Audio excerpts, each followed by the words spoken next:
Je pense qu'on va pouvoir peut-être partager l'écran pour commencer notre présentation, qu'on va se partager, Evelyne et moi. Donc, le projet dont on vous fait part aujourd'hui a été mijoté depuis plusieurs années et c'est devenu un projet de recherche au fil du temps. Mais au départ, c'était issu simplement du désir d'exprimer ce que je vivais quand les épisodes de migraine se déclenchent et puis l'expérience qu'on en fait laisse des traces. Alors moi, je voulais laisser des traces par le dessin. Donc c'est ça qui inaugure le tout. Alors, on zoome un peu vers aujourd'hui. On est arrivé au moment où le projet commence à faire émerger certains résultats et c'est de ça qu'on va vous faire part. Donc, avec Evelyne, je vais vous raconter un petit peu la petite histoire du projet. Alors, Evelyne et moi, je vais la laisser se présenter aussi. Evelyne et moi, comme ça a été mentionné par Isabelle, on vit avec la migraine depuis quand même pas mal d'années.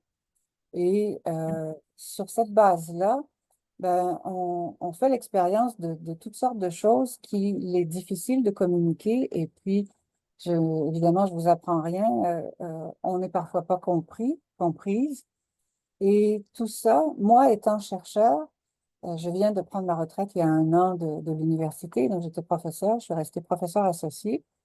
Donc, comme chercheur, je me pose toujours des questions sur comment ça se fait que, comment ça se fait que tel phénomène, c'est ceci ou cela. Qu'est-ce qu'on pourrait faire pour? Donc, c'est à partir de curiosités comme celle-là que j'ai essayé d'explorer ce que je nomme un handicap qui est invisible. On n'ira pas ce matin se questionner sur le statut, est-ce que la migraine est un handicap ou pas? On peut peut-être s'entendre sur le fait que c'est de toute manière handicapant. Et comme c'est invisible, ça rajoute des difficultés.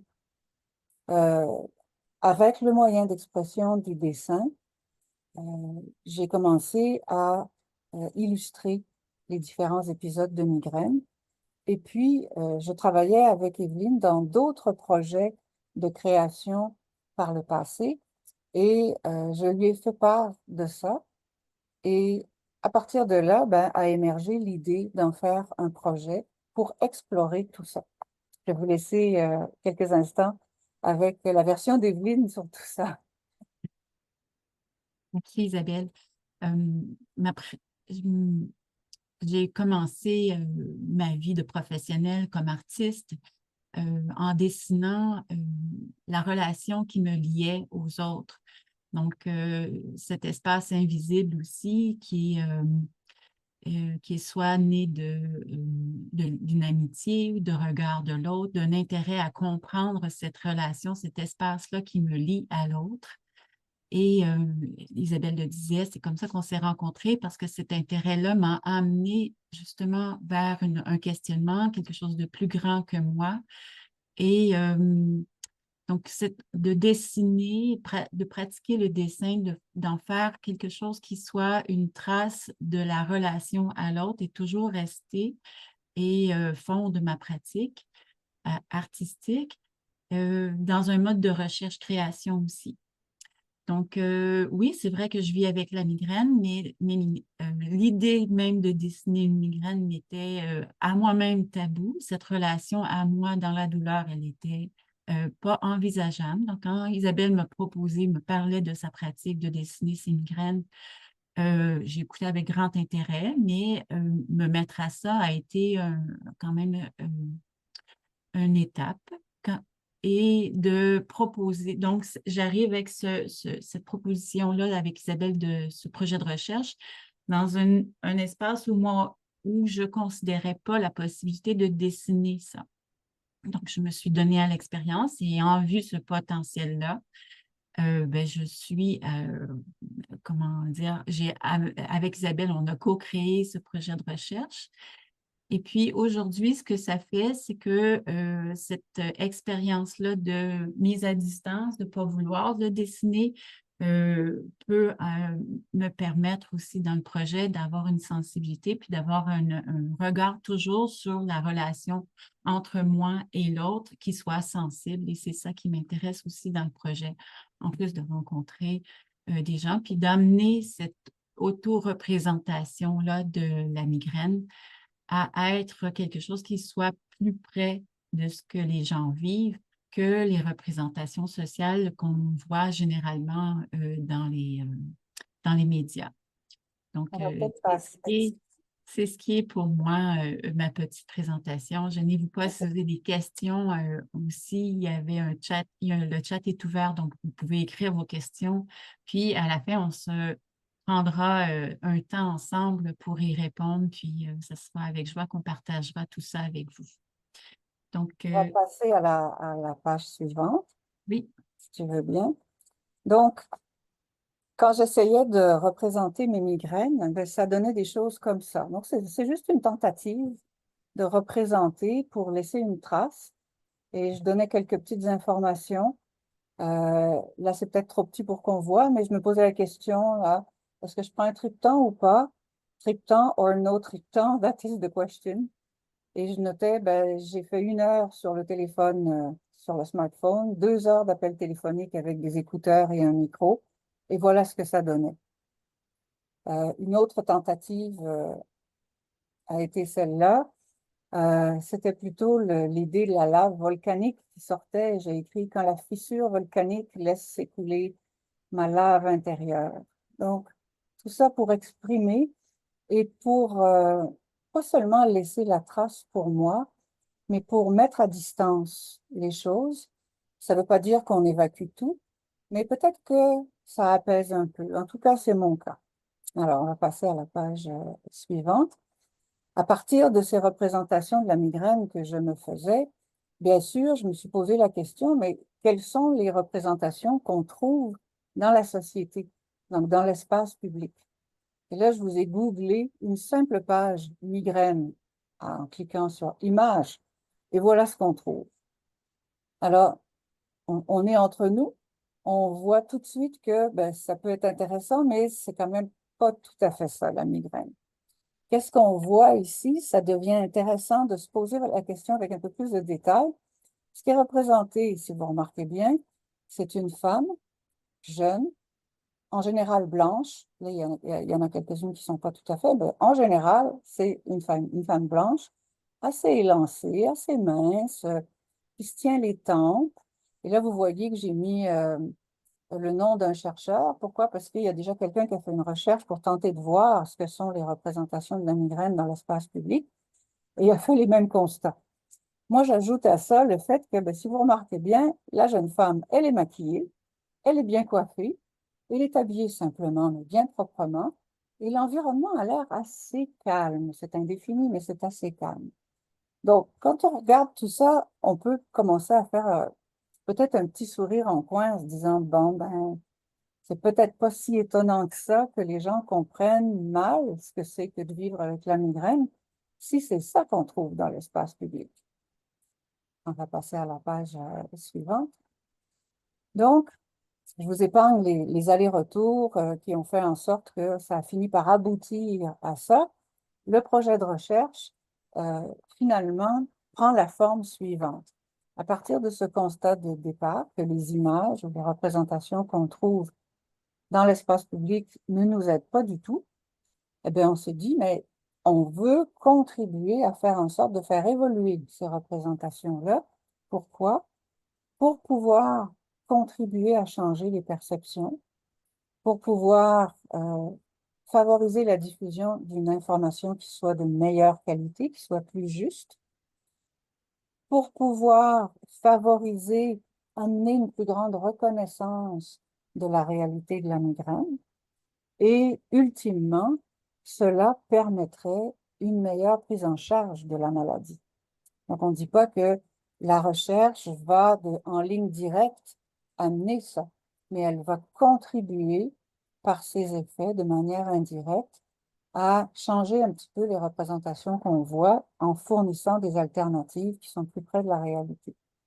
Donc, l'objectif de la recherche est très simple, c'est de produire des images de la migraine qui sont basées sur nos propres expériences de la maladie. Voilà pourquoi c'est un projet où on dessine. Alors, je vais faire peut-être une petite parenthèse sur ce que c'est qu'une recherche.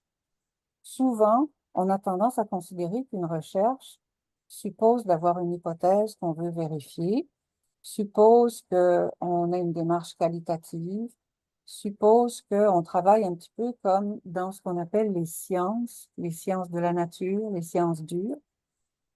Ça peut être ça, mais en sciences sociales et en sciences humaines, c'est pas toujours le cas. On peut aussi avoir des démarches qui sont ce qu'on appelle qualitatives, c'est-à-dire s'intéresser aux propos que les gens offrent, donc ce que les gens pensent, ce qu'ils disent et aussi ce qu'ils font. Et parmi les actions, ben, il y a le fait de dessiner. C'est une façon de faire émerger des connaissances. Donc, la posture qu'on a adoptée pour cette recherche-ci, en fait, elle s'inscrit dans un courant qui est plus proche de la communication, donc des recherches en communication sociale. Donc, ça n'a rien à voir avec ce qu'on fait en physique, en chimie, en pharmaceutique. C'est pas du tout ce type de recherche-là. Et c'est de plus une recherche dans laquelle on fait de la création artistique, c'est-à-dire qu'on dessine. Donc, on mobilise le fait de dessiner pour apprendre quelque chose, donc dégager des connaissances qui sont issues de l'expérience du dessin. Et ce qui fait qu'on nomme ce type de recherche de la recherche-création, donc parce qu'on utilise l'art pour y arriver. Et c'est une recherche qui est participative parce qu'on invite les gens à participer, non pas seulement pour faire du dessin, mais aussi pour réfléchir à comment la recherche se développe, se déploie, pour qu'on soit capable de faire des ajustements et pour aussi décider dans un mode de co-création de comment on va présenter tout ça. Parce que je vous rappelle qu'on veut fournir des images alternatives dans l'espace public.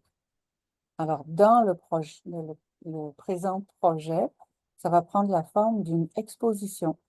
Comme on va avoir des expositions dans une galerie ou un musée, on va créer une exposition et par la suite, on va faire une publication.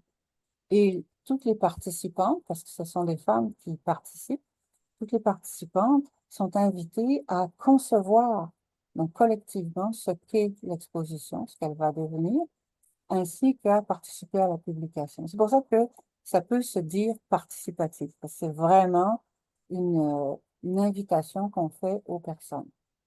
Et c'est engagé. Qu'est-ce que ça veut dire engagé? Ça veut dire qu'on a une prise de position au départ.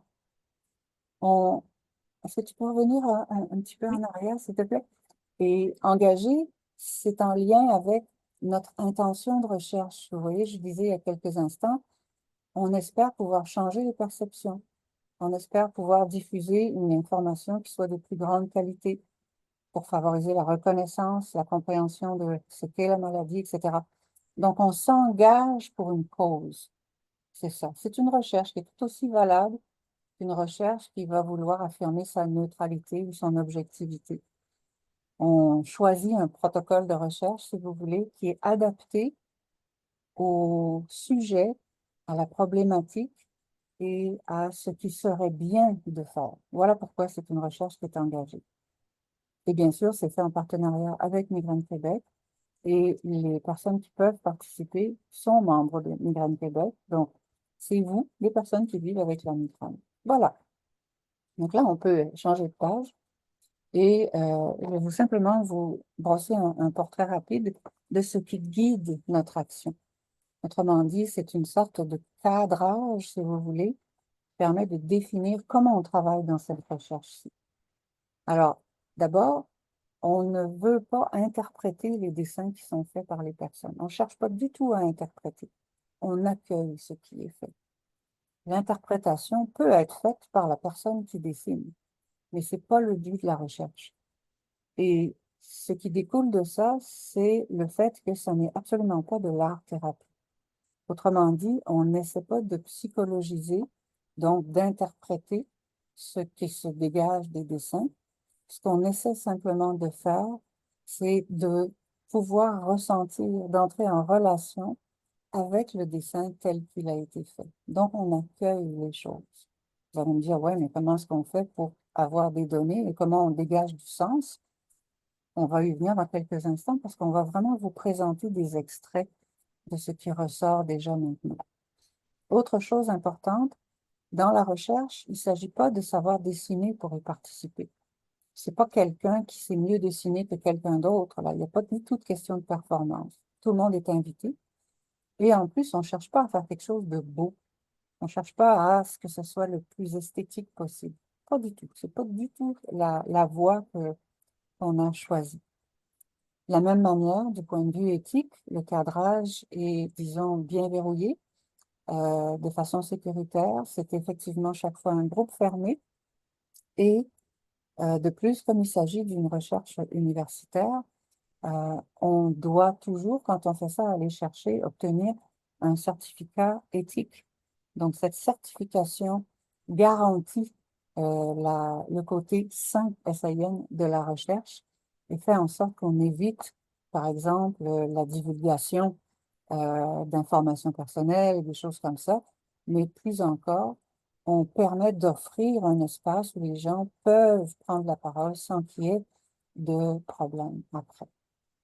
Et bien sûr, comme on n'interprète pas, comme on ne cherche pas à faire du beau, ce qu'on essaie de faire, c'est de donner un espace pour que s'exprime ce que l'on ressent. Et ce que l'on ressent, ben, c'est finalement l'univers sensible. Et c'est ça qu'on fait quand on regarde de l'art, quand on regarde n'importe quelle œuvre, et on essaie de vibrer. Et parfois, on résonne avec ce qu'on voit. C'est pas toujours quelque chose de rationnel. Et c'est le chemin qu'on utilise dans la recherche. Voilà. Donc ça, c'était pour bien comprendre finalement comment ça se situe. Alors, oui, tu vas y aller pour le processus. Vas-y, Lynn. Oui, il n'y a pas de souci. Donc, je vous parle un peu de comment ça s'est placé, les étapes de cette recherche, maintenant qu'on connaît un peu le cadre et tout ça. Donc, ça fait 2 ans qu'on a réfléchi à ce projet.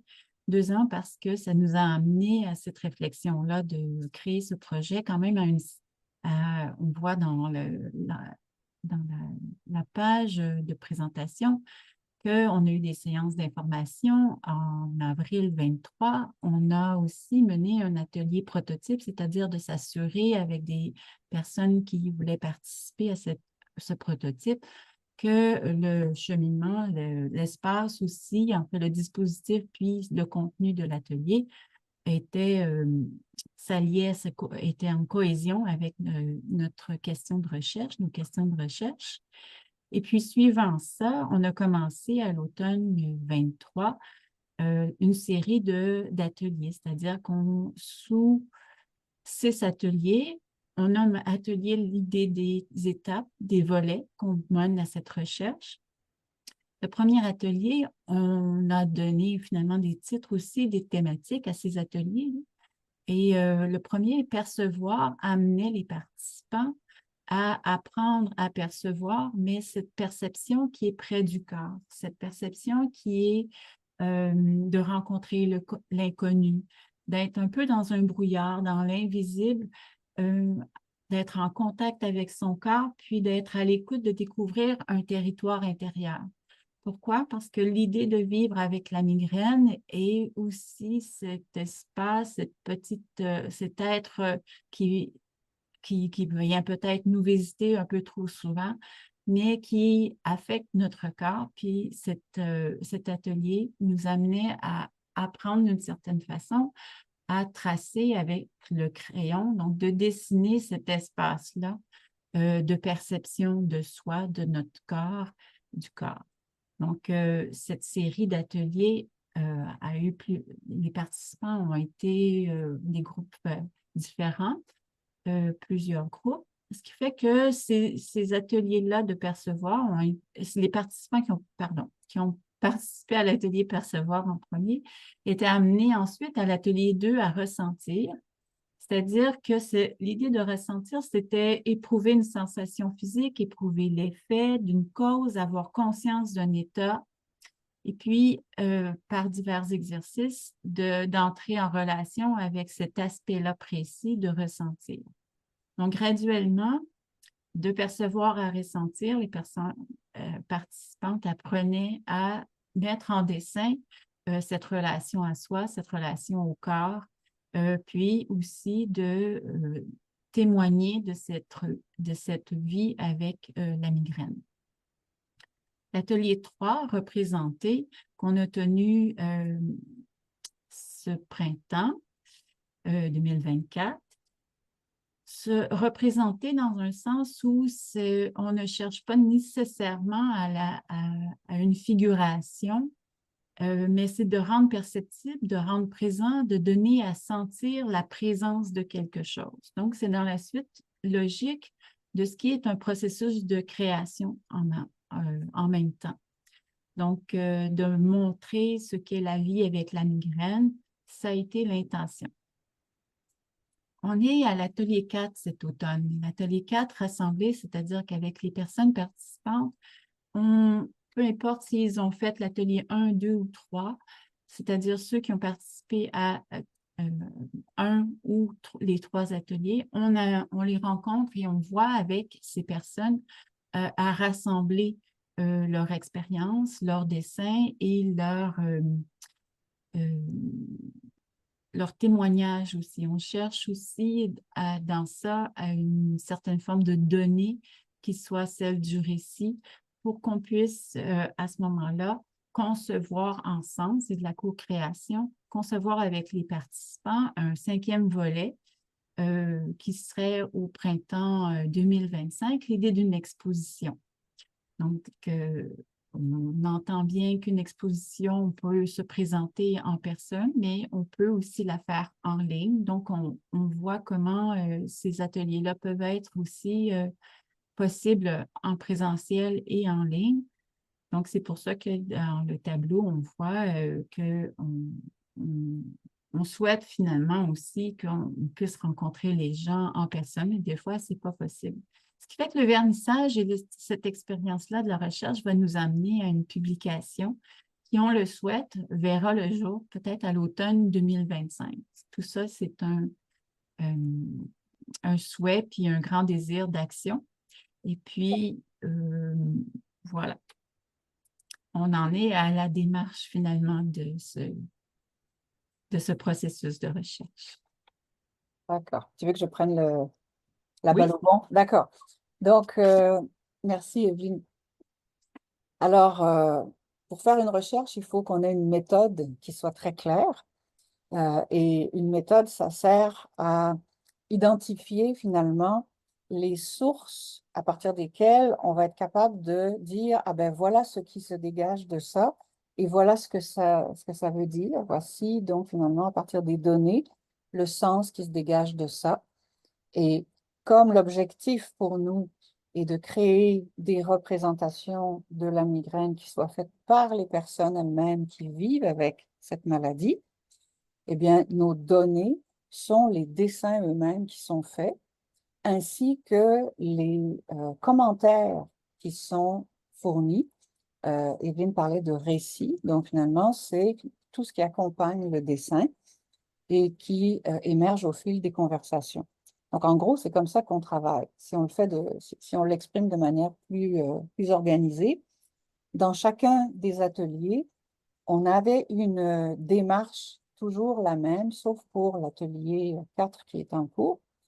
Donc, pour les 3 premiers ateliers, on commençait toujours par une méditation, suivie d'une période de dessin, suivie d'une mise en commun des dessins réalisés. Il faut savoir que c'était en ligne, hein. Les ateliers ont eu lieu en ligne uniquement. Donc, on dessinait bien sûr chacun chez soi, mais en étant ensemble. Et une fois les dessins réalisés, on les partageait à l'écran.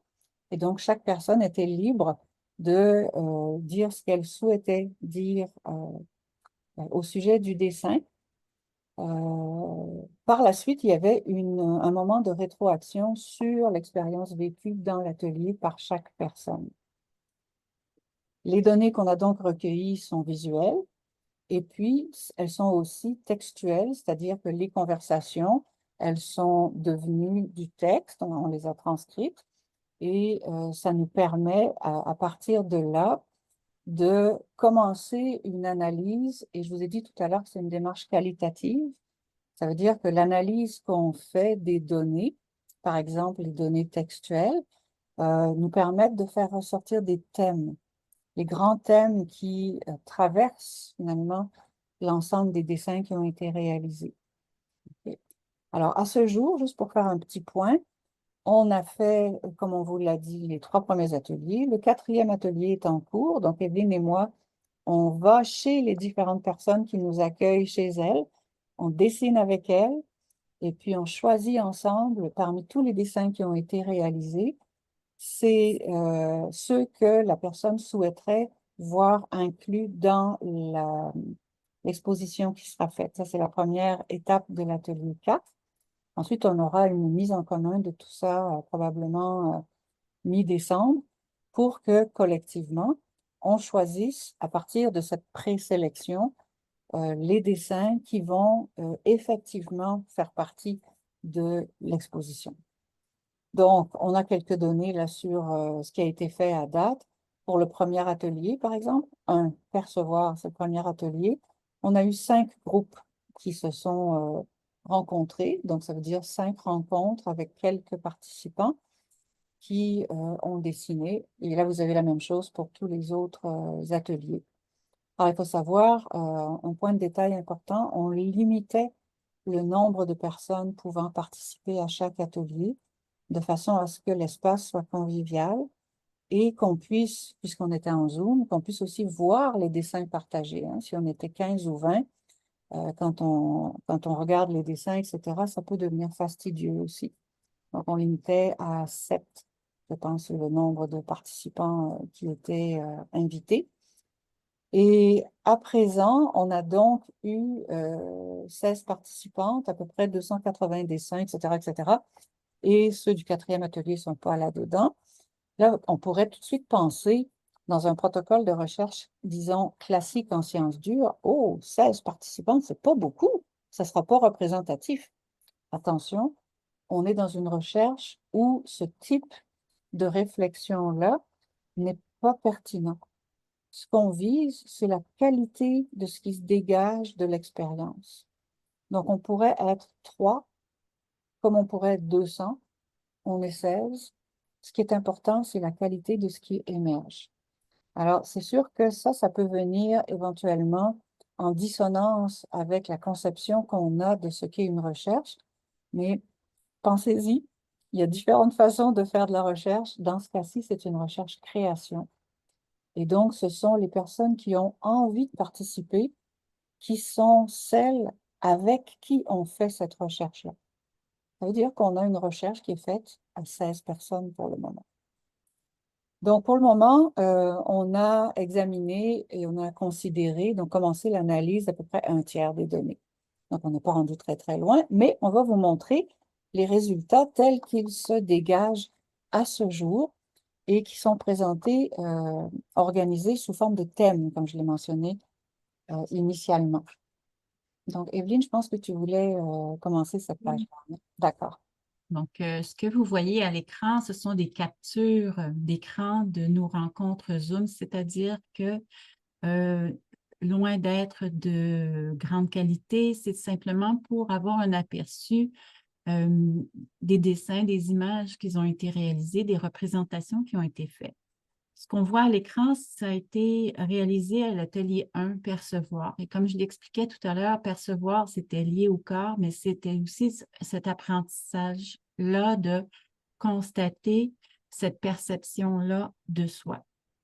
Donc, ce sont les premières traces, les premiers dessins de l'atelier percevoir, mais qui permet aux participants de se rencontrer puis de se reconnecter à leur perception du corps. Donc, les mots qu'on voit sous chacune des images sont celles qui sont venues à l'esprit de la personne qui a réalisé ces dessins. Donc, loin d'une interprétation, on accueille ce qui a été du dessin, on accueille ce qui est venu en commentaire écrit de ce dessin par la personne et au niveau qualitatif, c'est là qu'on va tirer, qu'on a finalement des archives, des données pour le projet. Ce sont les premières formes concrètes créées et liées à l'autoreprésentation de sa condition. Ça, c'est pour l'atelier 1. On voit ici un aspect où c'est l'identité qui pourrait être affectée dans un sens où c'est une des aspects de nos questions de recherche. En ce sens, est-ce que l'identité est affectée par ce processus de recherche-création, cette idée de s'auto-représenter? On voit un premier dessin, atelier 1, percevoir, atelier 2 au milieu, ressentir, et atelier 3, représenter. C'est pas tant non plus d'avoir une évolution, c'est aussi de constater que dans l'instant, les choses se dévoilent à soi sous plusieurs formes. Et dans cet accueil-là, ben, on peut distinguer des aspects comme l'identité qui serait affectée. Affectée, c'est pas tant que ça soit mauvais, c'est pas dans un sens péjoratif, c'est simplement que c'est une question d'identité qui émerge de cette pratique du dessin. Evelyne, est-ce que tu me permets de faire peut-être un petit ajout? Donc, ce que vous voyez ici, ce sont les dessins dont ne sait pas qui, hein, parce que ça reste quelque chose qui n'est pas diffusé, donc on a anonymisé les choses. Et les mots qui sont en dessous de chaque dessin, ce sont en fait les réflexions spontanées que chaque personne a eues à la fin du dessin. Donc, quand quelqu'un a terminé son dessin, la consigne était, ben, qu'est-ce qui vous vient comme mot, comme idée? Qu'est-ce que vous avez envie de noter comme ça, spontanément maintenant, au sujet de ce que vous venez de faire comme dessin? Donc, ce que vous voyez, le premier dessin qui est en haut à gauche, ce que vous voyez, c'est que la personne a regardé son dessin tel que vous le voyez et a dit, donc elle a écrit et on a donc capté, ce qu'elle a dit, elle, c'est les autres ne sont pas moi. Entre parenthèses, c'est-à-dire que je suis seule dans ma douleur.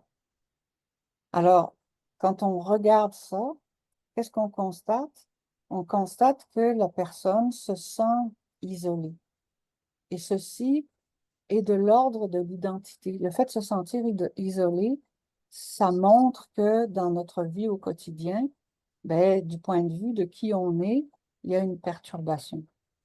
Donc, ça veut dire que le dessin ne porte pas sur, par exemple, percevoir comme tel, c'est pas la recherche qui modifie ce que la personne ressent. Elle est tout simplement invitée à dire, voilà ce qui s'est passé pour moi et voici comment je me sens dans ma vie à travers ce dessin.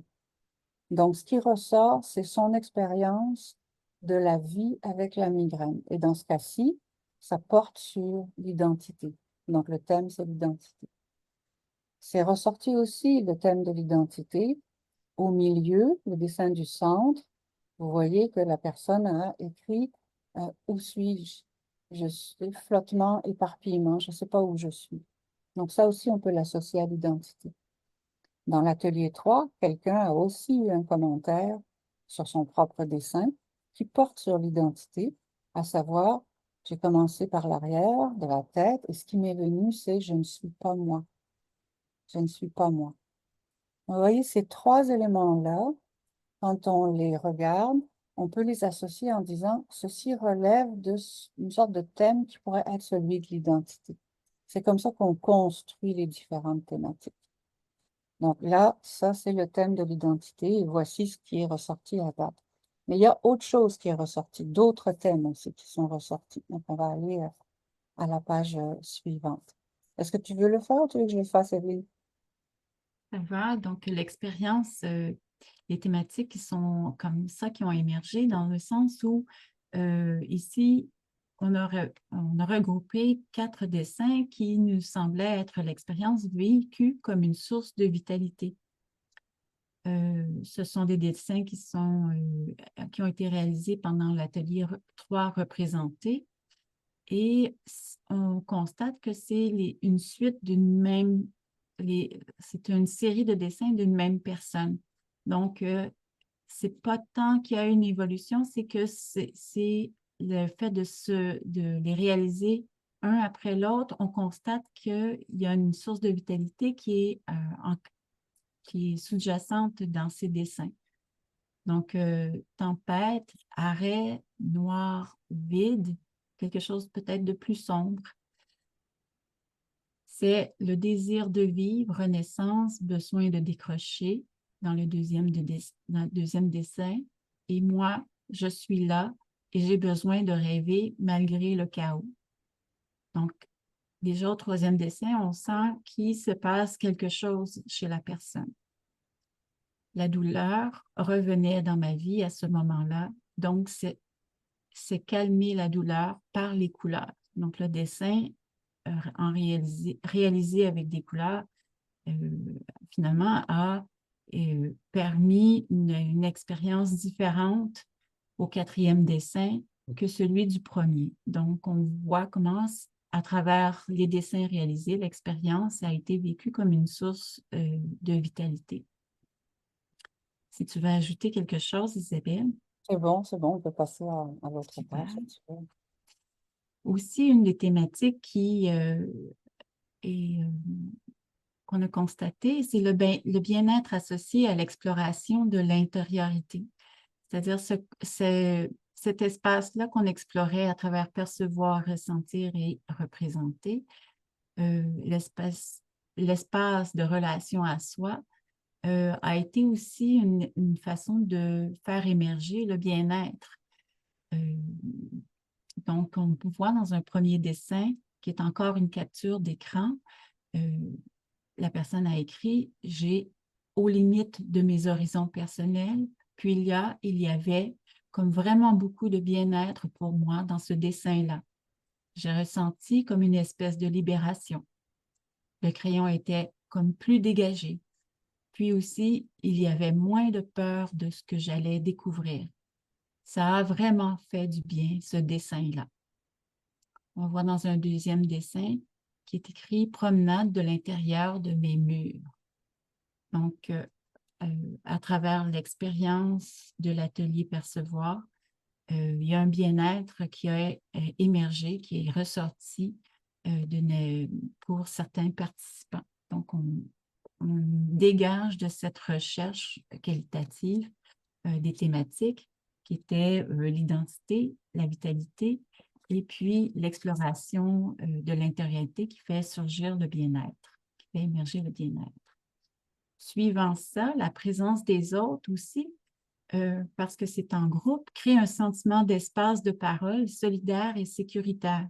C'est-à-dire qu'en accueillant les dessins et les commentaires, les récits, ce que les participants désiraient nommer de leurs dessins, il y avait aussi cet aspect-là qui était présent dans nos mises en commun, dans nos retours ensemble, en groupe. Donc, un premier dessin où on voit les petits points noirs et de couleur, ça peut réactiver un peu les migraines qu'on a vécues, évidemment, de voir que les autres vivent, de voir ce que les autres vivent, pardon. Mais je trouve que c'est précieux, c'est super intéressant. Un deuxième dessin où on voit 3 silhouettes. J'ai beaucoup aimé ça et ça fait du bien. Ça fait du bien aussi de voir qu'on n'est pas tout seul. En fait, on vit tous, toute la même chose. Donc, ces dessins ont été réalisés pendant l'atelier 3 où la thématique était de représenter. On a aussi regardé dans ce projet, on regarde encore dans ce projet de recherche, le dispositif qu'on déploie avec les participants. C'est-à-dire ici, le dispositif est associé à la qualité de l'espace créé pour et avec les participants. Donc, à travers les dessins et les récits que les participantes donnent, commentent sur leurs dessins, on peut voir, on constate comment le dispositif aussi les a interpellés. Donc, un premier dessin à gauche, l'idée de l'atelier est super importante à cause de l'espace, à cause du moment. Si chacun se met à faire des dessins par soi-même, c'est pas pareil. Si c'est vraiment les émotions et c'est spontané. Le but n'est pas de faire quelque chose de beau, c'est de faire sortir ce qu'on ressent. Le deuxième, c'est le calme. Ça a installé le calme. Donc là, on peut voir finalement à travers ce qu'on capte comme données que le dispositif a amené. Le dispositif étant l'appareil de la recherche, c'est-à-dire la forme qu'on lui donne, les Le ateliers, processus. le processus, les ateliers par étapes et comment on procède à travers ces étapes-là. Donc, suivant ça, à travers tous les ateliers, il y a quand même l'aspect du dispositif qui a été ressorti. Isabelle, veux-tu commenter davantage? Oui, merci.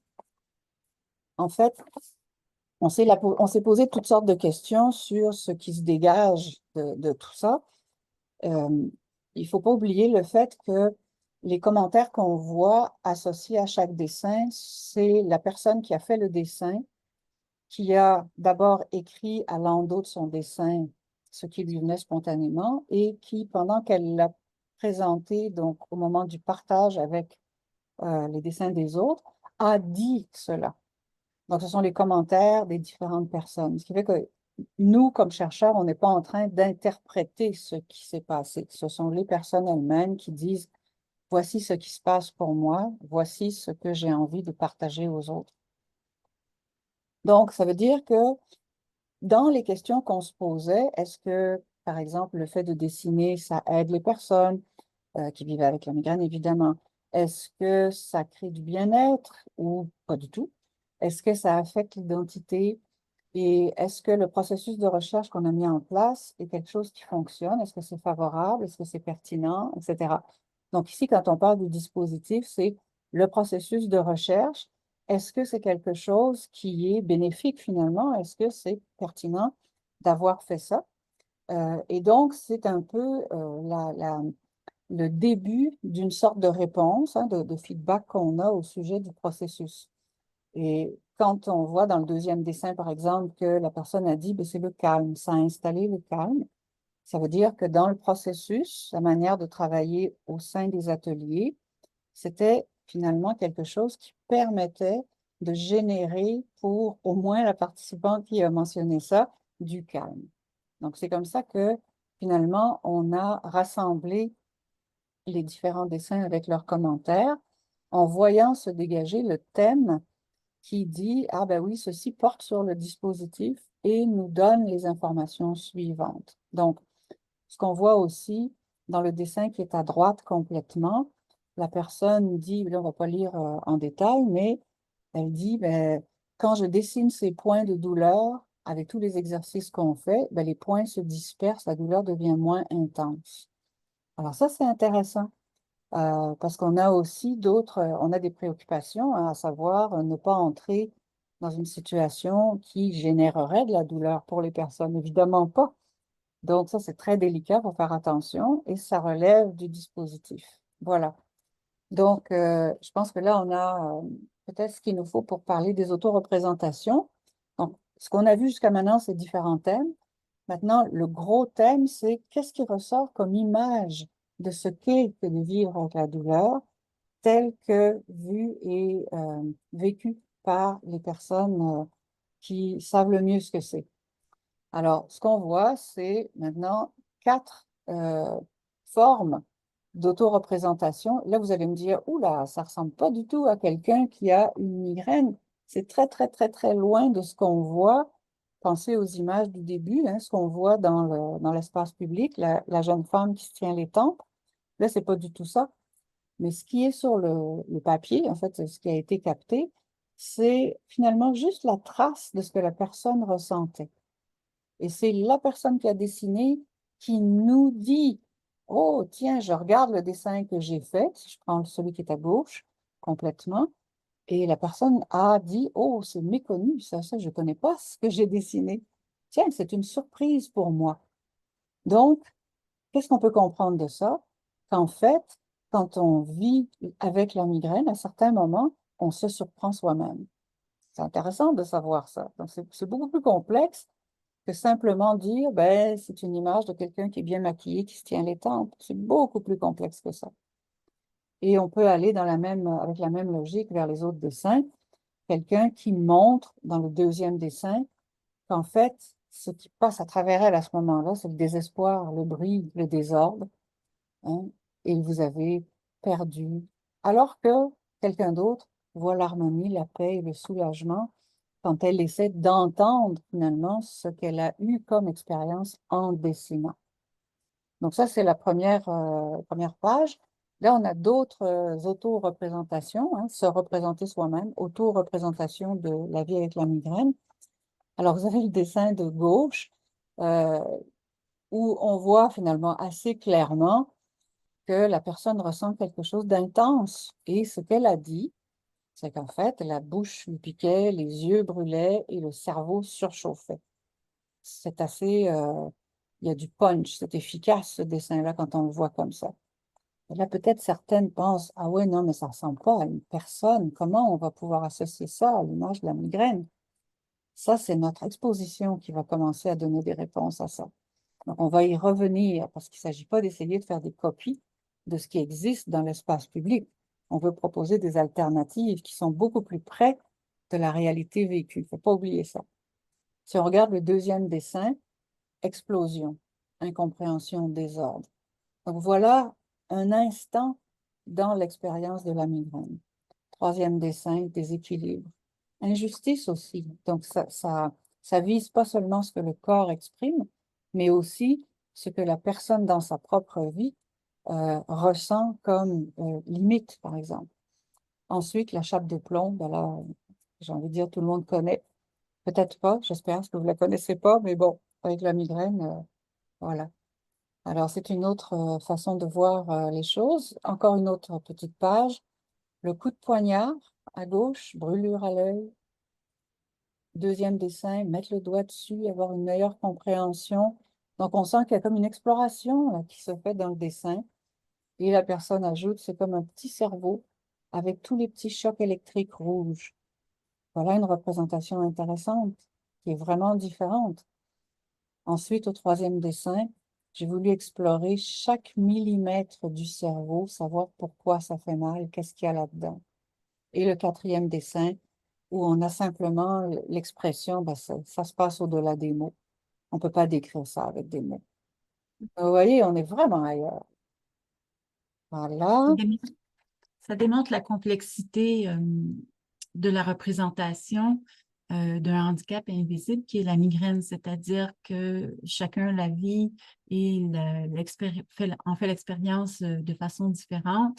Et puis, mettre ça public dans une exposition, ça dévoile la complexité, mais aussi les facettes de l'expérience qui sont diverses, puis qui sont liées à notre expérience de vie personnelle aussi.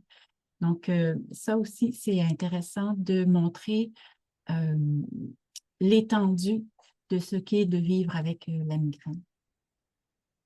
Voilà. Donc, comme le temps file, on va juste terminer en vous faisant une petite synthèse qui est temporaire, parce qu'on va continuer dans le projet, bien sûr, et puis on va analyser plus de données encore.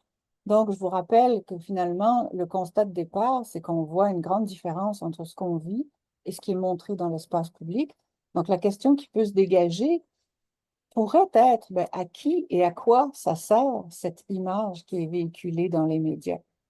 Est-ce que ça nous sert à nous, les personnes qui vivent avec la migraine? on a tendance, Evelyne et moi, à dire non, pas vraiment beaucoup, et c'est ça qui déclenche finalement la création du projet.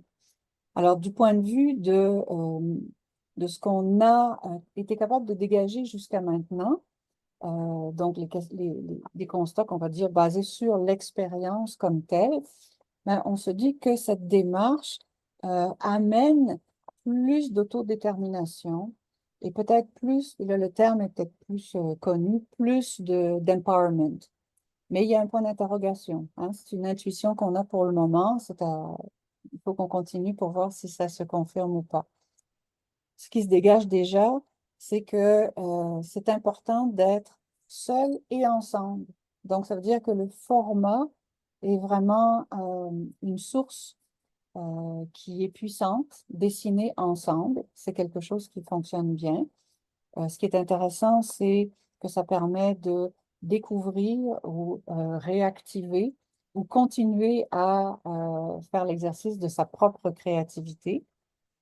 C'est une démarche réflexive, ça veut dire qu'on dessine, on écrit ce qu'on pense et ce qu'on ressent du dessin qu'on fait, puis après on regarde avec un peu de distance ce qu'on a fait et on le commente en le montrant aux autres.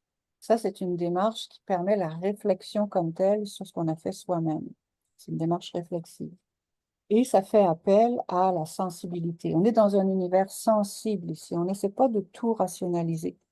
Ce qu'on rationalise, c'est le sens qu'on donne, ce qui se dégage, finalement, les différentes thématiques. C'est ça la rationalisation. Et qui passe finalement, c'est le volet recherche de notre recherche-création. Le dessin et les ateliers, c'est le volet création. Et ça nous permet de faire, de tisser et de retisser le lien entre le corps et l'esprit par le biais des traces visuelles, des conversations, des dialogues et de l'espace sécuritaire qui permet une confiance qui est très importante aussi là-dedans. Et les questions identitaires, donc comment vivre avec la migraine affecte son identité, ça commence à ressortir. Et le dispositif aussi, on peut voir que parce que c'était une des questions qu'on se posait, est-ce que la méditation est importante dans le processus? Ben, il semble que oui. Et donc, on se base sur des recherches qui ont été faites et on se dit que finalement, c'est intéressant de tenir compte du fait que la présence attentive, donc par le biais de la méditation, permet de mieux aligner le corps et l'esprit, ce qui veut dire qu'on ressent mieux les choses et on est plus capable d'entendre ce qui se passe en soi, de percevoir, de ressentir pour pouvoir représenter. De la même manière que utiliser le dessin, on pourrait se dire, est-ce que c'est pertinent de dessiner? Ben oui, c'est pertinent. Il y a d'autres qui l'ont dit avant nous. Hein, la ligne, donc dessiner, c'est comme un point parti en promenade. Parti en promenade, ça veut dire qu'il va où bon lui semble.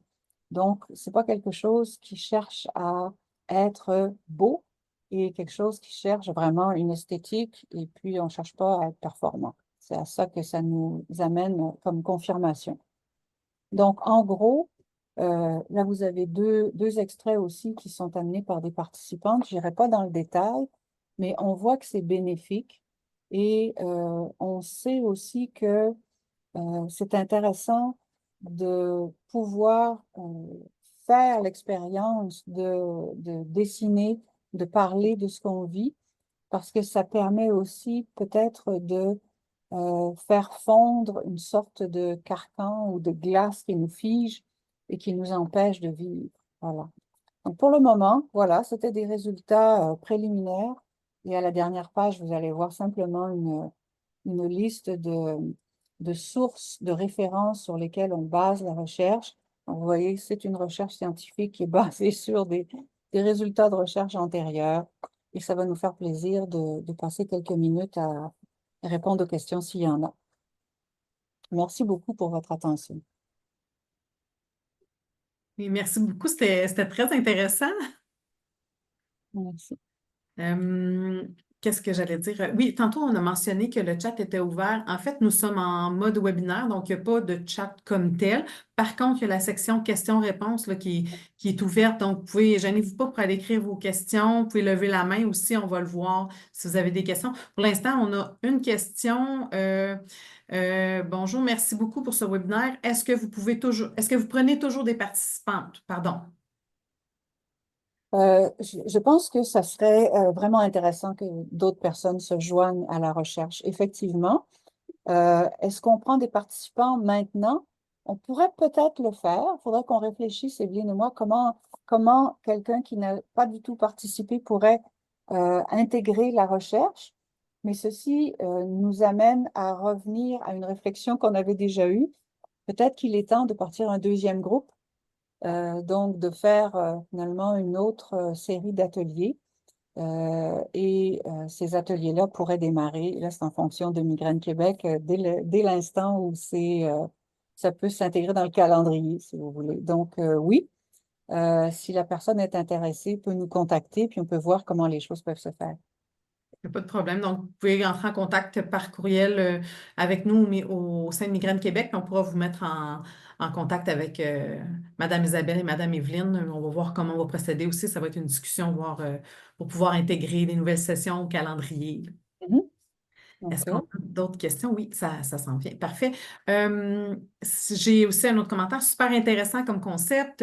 Je vais l'adopter à partir de maintenant. Je serai aussi intéressée par ce projet de recherche. Donc, on a d'autres participants aussi qui voudraient s'intégrer. J'ai un autre commentaire aussi. Merci, super intéressant. Comment allez-vous choisir les dessins pour l'exposition?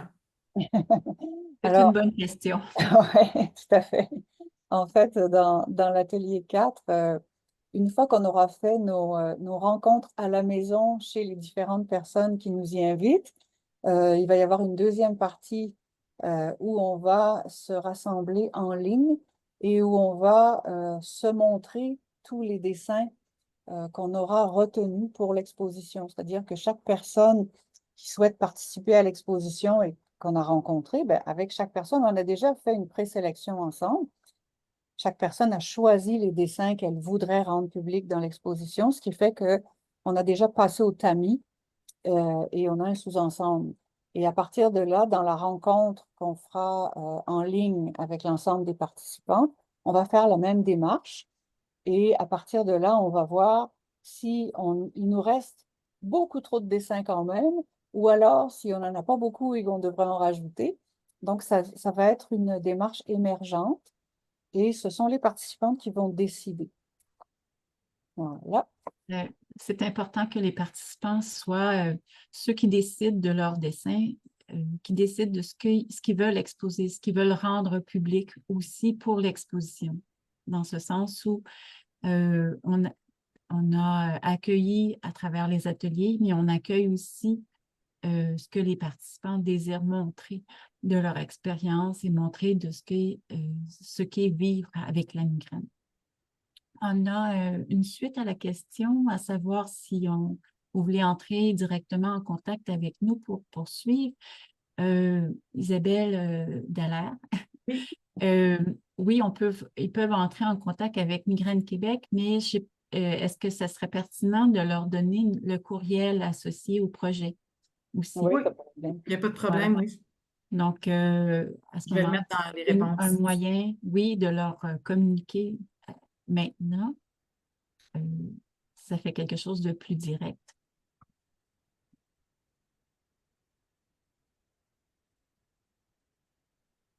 Parfait. Je vais juste. Est-ce qu'on a d'autres questions?